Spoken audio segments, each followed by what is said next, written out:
Thank you.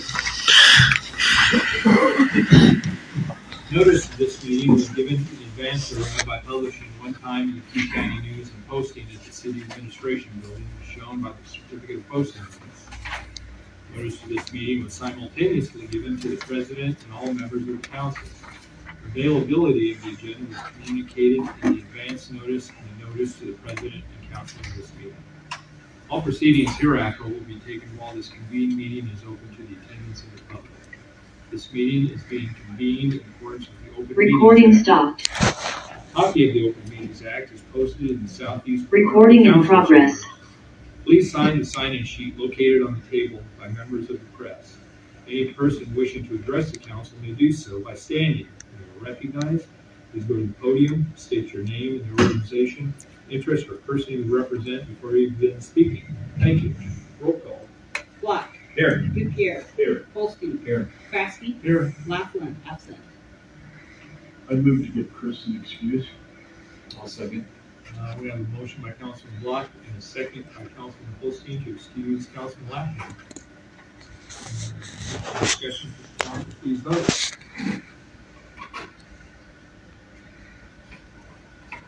4 yes, 1 absent. Motion carried.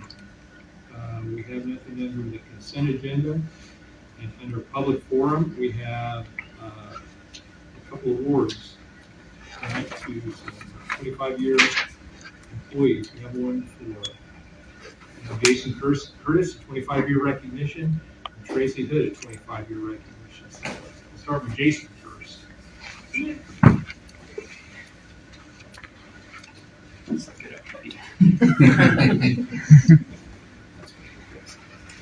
Tonight, we recognize Jason Curtis for 25 years of service to the city of Ogallala. Jason is a dedicated employee and a trusted friend to many in the city. Jason is an accomplished machine operator capable of any task, whether it is in the shop or the field. Jason has an uncanny ability to visualize solutions to problems. Jason's best trait may be his ability to exude energy and enthusiasm, helping to lift the spirits of those around him. Jason is a dedicated husband and father, and when he's away from work, can be found following his children's sports and activities. On behalf of the city of Ogallala, we thank you for 25 years of service and your continued dedication to our community.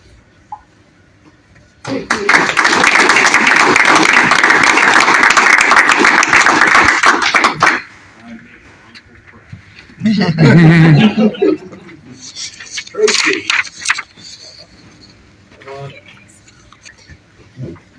Tracy Hood, a lifelong resident of the city of Ogallala, began working for the city in 2000. Tracy is not only a valuable individual for the city street department, but the community as a whole. Tracy is a talented machine operator and a dedicated volunteer on the Ogallala Volunteer Fire Department. Whether it's plowing snow in the middle of the night or responding to a fire call, Tracy can be trusted to get the job done. Tracy is also a committed family man who is quick to share his adventures back with his boys, Dakota and Austin, as well as his wife, Lori. On behalf of the city of Ogallala, we thank you for your 25 years of service and your continued dedication to our community. Tracy, thank you, man. Yeah. Thank you for some good money. Yeah.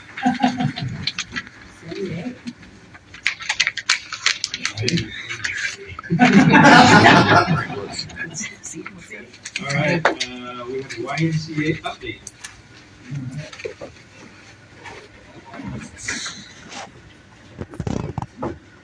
Good evening, Conrad Bostrom, Melissa Ewart, YMCA. Will James said keep it short and sweet, like a good Baptist sermon. We will do our best. Financial reports I just brought over today. This meeting's 2 weeks earlier than we anticipated, which I appreciate. I have family commitments for the next city council meeting, so we just drafted the statement through March. So very pleased with the results. The only thing that would be a concern on the income statement is the very high gas charges, the rates for that, and we knew that was happening, and we've addressed that with the change in fixing of the HVAC system, which we'll talk about in just a little bit. Very astute member of our board of directors, our board chair, took the management amount contract, divided it by the 1,633 members, and it was right just under $200. If you add that to our membership fees, that's about what a membership in Scotts Bluff would be. So at some point in time, we don't offer as much, obviously, here in Ogallala. But, our goal is to get closer to that parity where there's less of a subsidy needed and more of income earned. And as we progress and as we provide more and very hopefully expand, I think we will get to that point. But otherwise, results are very much on budget and very much what we anticipated. And we're looking forward to seeing what the next quarter brings, which will start us into the outdoor pool season. So Melissa will talk a little bit about membership numbers. As it stands right now, 19% of total memberships between both facilities are at Ogallala now. As of October 1st of 2024, we are at 1,421 members. January 22nd of 2025, we were at 1,556, and then March 31st of this year was 1,630 members. We're slowly increasing. Good growth. I'll talk a little bit about the HVAC repairs, which we very much appreciate the city helping us pay for. And we replaced one of the ground units for the expansion. And we also redid all the control systems and the air handler for the pool system. And we put in an individualized system in what we call the spin room. So there's an individual heating and cooling in there. The difference in the building, and maybe some of you know it, you can open the door now and you don't have to, the air is not sucking you back in. In fact, it goes a little bit the opposite now. It's balancing out. The pool we saw it vary a lot today because of the warmer air outside, but the pool is running air temperature usually 2 degrees cooler than the water temperature. And I think we're going to see significant savings in gas bill and efficiency, and we will start to see it now, and then we'll really see it next winter when we go full bore. But we're very pleased. In our opinion, we're done. Pretty much. Pretty much. They came today, they need to replace one of the thermostats in the expansion. They came to do it, and apparently they had the wrong one. So they will be back to finish that. But otherwise, everything else is done. And we're very satisfied. We really appreciate the work that Eric from Corrals has done for us. And he personally comes in and does the adjustments, which we appreciate. And next year, we're hoping to budget in the city budget for that other grand unit, and then the system will be complete. The other ground unit, that's the one that caught fire. We were Almost caught fire. Almost. It didn't catch fire all the way. It's almost. So, yeah. But again, we're very pleased with that. So, Melissa, tell us a little bit about the outdoor pool. The plan for the outdoor pool as it stands, we have Josh, what is his business? Ben's coming Prestige. from Denver to work on our system. He's come before several years ago.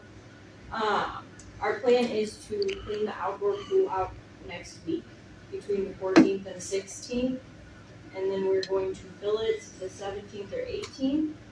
We're gonna let the water sit without the system being on to see how far it drops, if we need to do more repairs next year on the base of the pool itself. And then we'll have a good judgment of how much water that goes down. And then once we have the system on, if there's any leaks or anything, we'll have a better idea if there's something underground that's leaking. He plans to come between the 21st and the 28th of this month. We need to replace one of the chlorinators. It froze during the winter, and just to make sure our system is up and going correctly before we try and open. So the plan is, if anything major needs to be repaired, they'll be done in time for us to open the pool at the beginning of June. Melissa, didn't you say that this gentleman's father was part of building the original pool that we have now? Correct. Yep, he was. He does all our work for us in Scottsbluff. I'm very pleased with him. He was the one that came when they added the expansion on to the rec center and helped find the leak in the pool system back too. Great. Has he looked at the filter system in the indoor pool? Yes. His recommendation is to replace all the pressure gauges in there. Most of them are not working at this time. Most of the time I just listen to the system because I've been around it long enough to hear what there's going on and if something's wrong. And then he said within the next year or two, he strongly advises building a new filtration system for the pool. Can we reduce the pressure on the back level? Yes. So we do the gauges going in before we open again in the fall. And then look at the filter system in the next budget. What else is exciting going on? We are taking over the concessions at the ballpark up on the hill. We're pretty excited about it. I think it'll be a good adventure for us.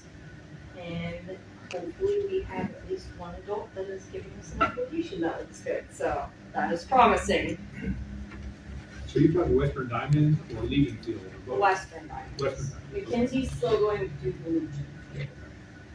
She used to do it as part of her travel volleyball teams to raise money, so it didn't cost the families as much money for uniforms and things like that. And since her kids were done with that, she said, I don't need to be up there. We're gonna also have concessions at the outdoor pool, so we're gonna kind of combine that effort in our purchasing, and so, and hopefully the same person can kind of manage both ends of that. So we're excited. Yeah. Wanna make sure. Well, keep a coffee pot on when grandparents go watch their grandkids. Oh, yes. Yeah. Swimming lessons. On those cold mornings Yes. with Ken, yes. And we have a thank you. Right? Yes, we are thanking you for Keno funds to purchase a new ad machine. We had an older one and it got hauled off with the old equipment and there were many upset patrons. So we requested Keno funds to purchase a new one and we're pretty excited about that. And there'll be a lot of happy people. No, giving them, there's not too bad a thing giving your customers what they want occasionally. We try to do that, so. Every once in a Everyone's, we can't keep it. while. All right. What do we got happening in the summer, Melissa? Summer, we are now doing whale tails at the Kids Oasis. We used to do it in the past. So whale tails is water safety topics for kids to learn. They all have a different theme for each day. And one of the big ones that we do is life jacket safety and teaching them how to wear a life jacket correctly and safely and how to fit a life jacket for themselves. There's many times that you see kids in huge life jackets that are clear up to their ears. That is not safe. They're going to slip right out of that. And then also, it's based off of your weight too. So, if there's a smaller kid in a too big of a life jacket or a big kid in a life jacket that doesn't fit them, it's not going to work. So with the weight, we feel like that's a pretty important topic to cover. We are also doing swim lessons as usual. And we're going to continue Rugrats through the summer. That's our toddler class that we started, and we're pretty excited about that. It's our intent to have the Y rec center part of the facility open in the morning. People can buy their memberships there and have access to the locker rooms. Of course, the pool will be closed, but that's something we haven't done in the past. The rec center is basically within just 24/7. So I think some of the members are looking forward to that. So we'll staff that in the mornings in the office. Good, great.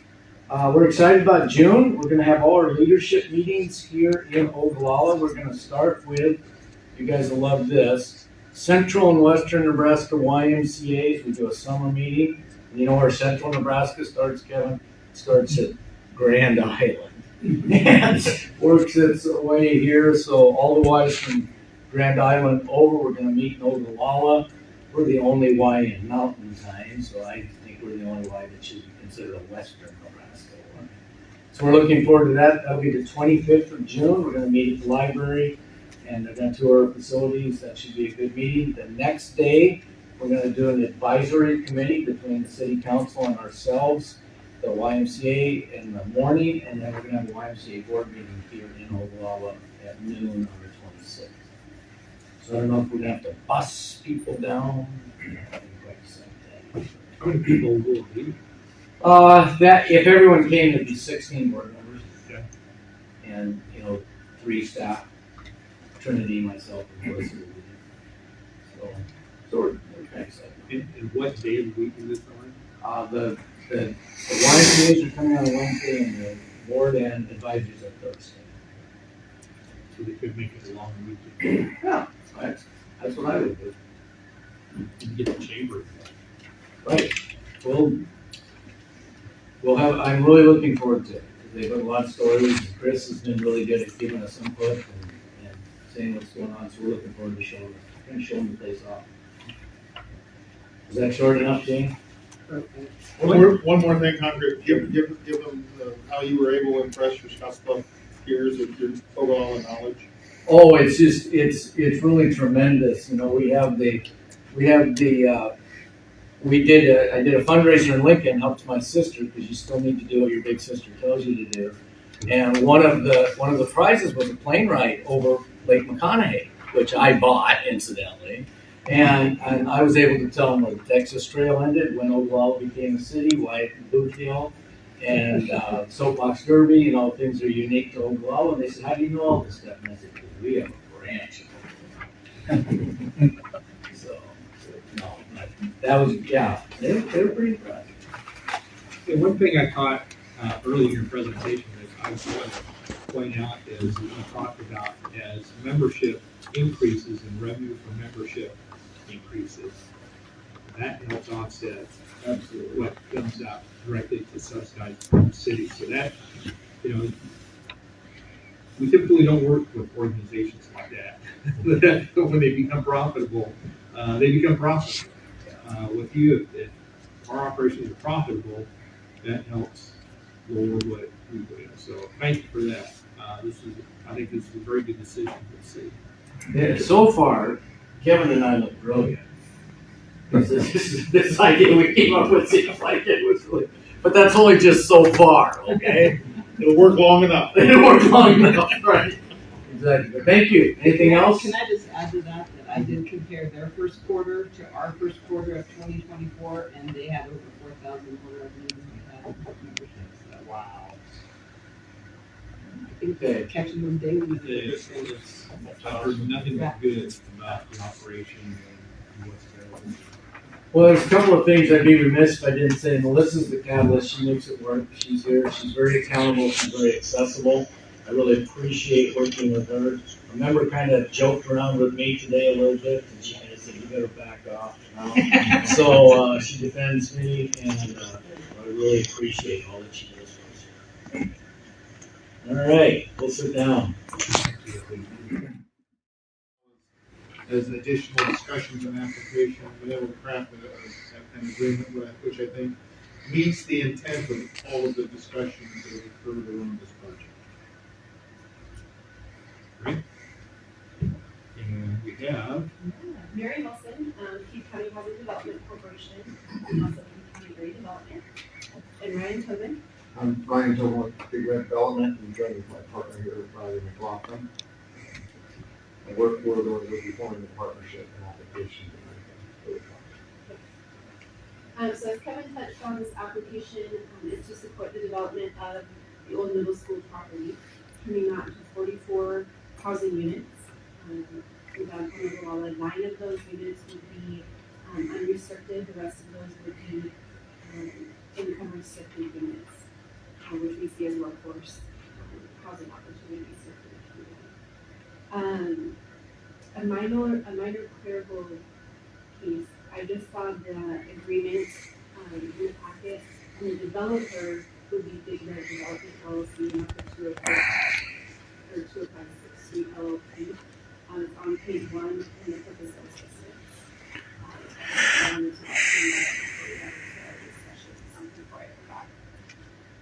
The request is for $460,000. That amount is under 3% of the total project cost, estimated to be about 18 million. The budget has changed quite a bit, it hasn't said that we're using, 18 million ballpark. The funds would be used for, as Kevin indicated, for abatements, specific demo, of the property to help us speed up the timeline of this. Ryan can talk about the timeline a little more in depth for you guys, but this would allow us to get started on those things that need to happen regardless. Get the property in position for us to move into roads already to the next spring. So, any questions on that specifically?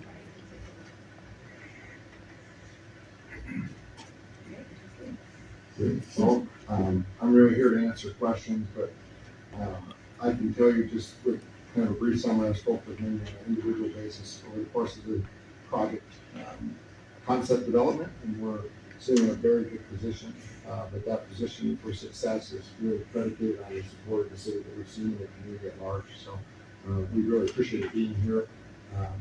These are very challenging projects, but I think collectively both our partnerships here with the local community and stakeholders, as well as our ongoing commitment with both NIPA and the State Historic Preservation Office, that collectively we've been able to pull together the resources that will be required to make this a beautiful facility overall.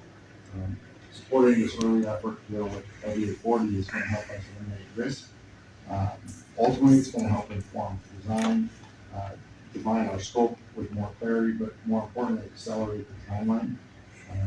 We are in the second year now of application with the State Historic Preservation Office, and it's a 2-year timeline for those applications before they expire. And so right now, with our commitment both last year and this year, we're feeling very confident about how we pulled this project together. And we're doing that amidst a very volatile market, as we all know. So things are changing on a daily basis, but we've built that cushion to do this right now, so that we have assurance that what we're committing now are going to be things that we can get back out of it. And at the end of the day, we're looking to develop a community center and the 44 housing units that could serve as many as 125 individuals in the building. So happy to answer any questions you might have.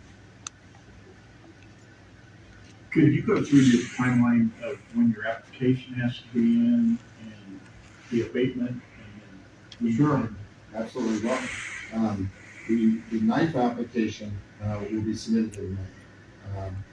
The awards from NIFE will come out around August. Oftentimes that slips, but this year they've accelerated that to try to help projects get going sooner than later because of the need of housing across the state. And so with an award of tax credits at that point, then that's kind of where we continue to do our due diligence with full incorporation of design services. We get through a pretty healthy amount of design and due diligence up front to create a basis of our costs that we're going to need to accomplish, but there's a lot of unknowns that will happen through the discovery process with awarded LD40, and those are the things that we can help manage them through that timeline. Upon award in, say, August, we would kick things off with both our lenders and our equity partners that we bring into this, and we would envision ourselves trying to close early first quarter. Our current benchmark is to try to close financially by February. February will start the full construction effort. Approximately 12 months to deliver a unit from that point is what we would do if we start to work early here in the summer or fall to complete the abatement work and the discovery that we would need. We estimate that to be approximately anywhere from 4 to 6 months of due diligence to get through that early process. So if we were to get the approval from council, we would work with the Housing Development Corp then to fully build out our bid cap, finish and complete our demolition plan, work through competitive bidding process. Libraries spark creativity, fuel imagination, and inspire lifelong learning, offering a space where individuals of all ages can explore new ideas and be drawn to new possibilities. Whereas the libraries serve as vibrant community hubs connecting people with knowledge, technology, resources while fostering civic engagement, critical thinking, and lifelong learning. And whereas libraries provide free and equitable access to books, digital tools, and innovative programming, ensuring that all individuals, regardless of background, have the support they need to learn, connect, and thrive. Whereas libraries partner with schools, businesses, and organizations, connecting the dots to maximize resources, increase efficiency, and expand access to essential services, strengthening the entire community. Whereas the libraries empower job seekers, entrepreneurs, and lifelong learners by providing access to resources, training, and opportunities that support career growth and economic success. Whereas libraries nurture young minds through story times, STEAM programs, and literacy initiatives, fostering curiosity and a love of learning that lasts a lifetime. Whereas libraries protect the right to read, think, and explore without censorship, standing as champions of intellectual freedom and free expression. Whereas dedicated librarians and library workers provide welcoming spaces that inspire discovery, collaboration, and creativity for all. Whereas libraries, librarians, and library workers across the country are joining together to celebrate National Library Week under the theme Drawn to the Library. Now therefore, be it resolved that I, Stephen Kraske, Mayor, proclaim National Library Week, April 6th through 12th, 2025. During this week, I encourage all residents to visit their library and celebrate the adventures and opportunities they unlock for us every day. Ready, set, library. In witness whereof, I hereunto set my hand and cause the seal of the city of Ogallala to be affixed this 8th day of April, 2025. Kindred, congratulations. Thank you. How long you been? A long time, too long. Too long? No, not Too long long. enough. Think of how many kids, not to, judge it by how many kids I've had. Almost 18 years. Yeah, October will be 18 years. Thank you. Long time. Thank you.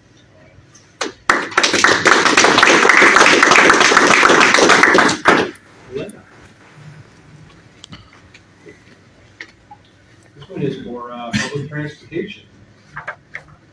Whereas public transit provides Nebraskans access to medical, business, employment, school, social, and supportive services. Whereas public transit allows individuals to remain independent, contributes to economic development, reduces traffic congestion, decreases carbon emissions, and improves rural and urban mobility. Whereas public transit provides the only public transportation service to many of the smaller towns and rural counties in Nebraska. Whereas Nebraska is served by 2 urban transit systems, 2 small urban transit systems, and 50 rural transit systems, providing some level of service within 89 Nebraska counties. Whereas Nebraska has numerous public transit employees who provide service to Nebraskans and must maintain stringent educational requirements and standards. Whereas the Nebraska Association of Transportation Providers recognizes the importance that public transit professionals play and wishes to acknowledge that role. Whereas public transportation in the state is provided by the collaborative efforts of the Nebraska Department of Transportation, Federal Transit Administration to provide resources to transport individuals every day.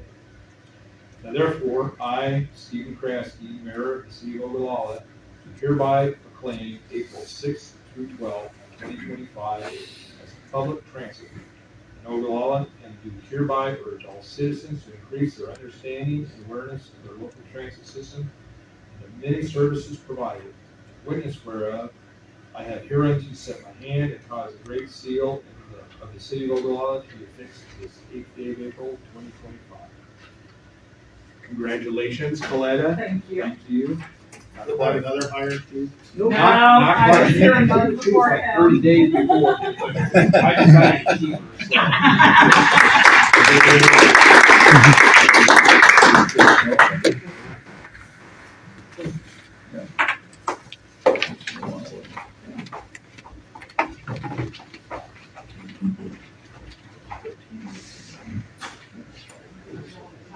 her, so.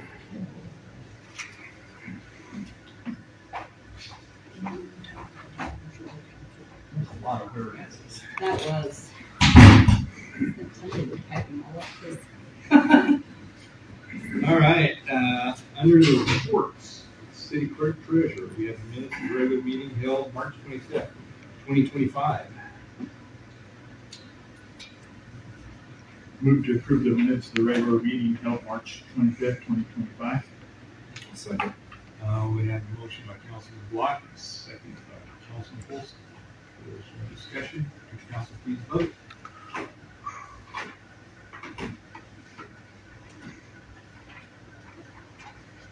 4 yes, 1 absent. Motion carried. Financial report for March 2025.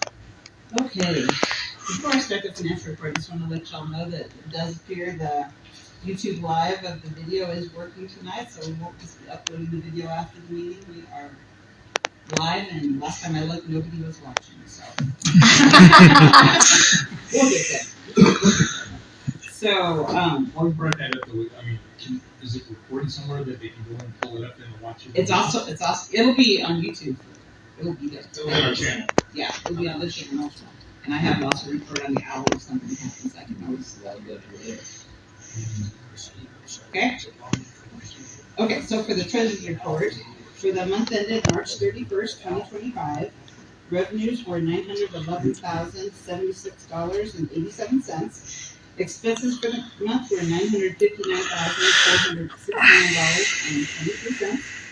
Fiscal year-to-date revenues are $5,699,225.81, and fiscal year-to-date expenses are $6,224,110.26. So we are halfway through our fiscal year. So with 50% of the fiscal year remaining, the proprietary funds have 91% of their budget revenue remaining. The governmental funds have 64%. And the internal service funds have 58% of their budget revenue remaining. And then on the expense side, the proprietary funds have 91% of their budget expenses remaining. The governmental funds have 66%, and the internal service funds have 21% of their budget expenses remaining.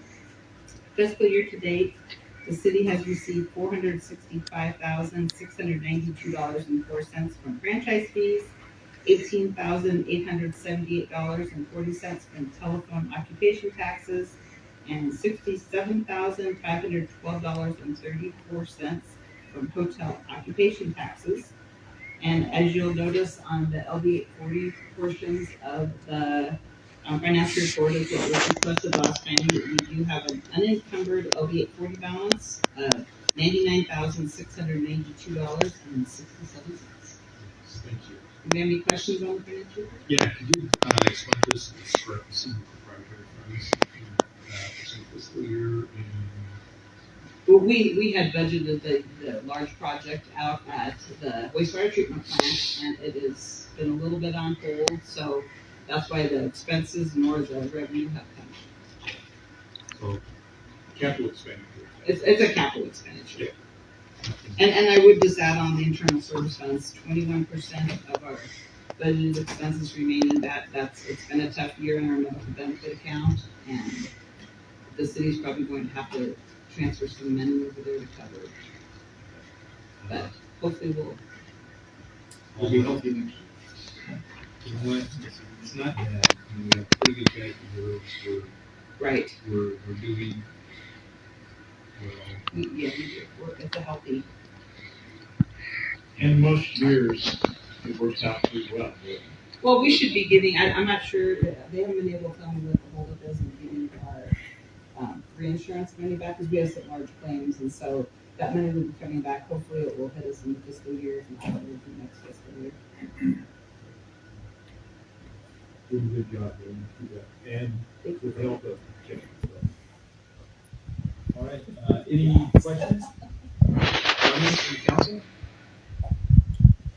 All right, moving on, we have recommendations from departments, boards, LB 840 Application Review Committee, Keene County Housing Development Corporation. Mr. President, this is an application from Keene County Housing Development Corporation. It's specific to the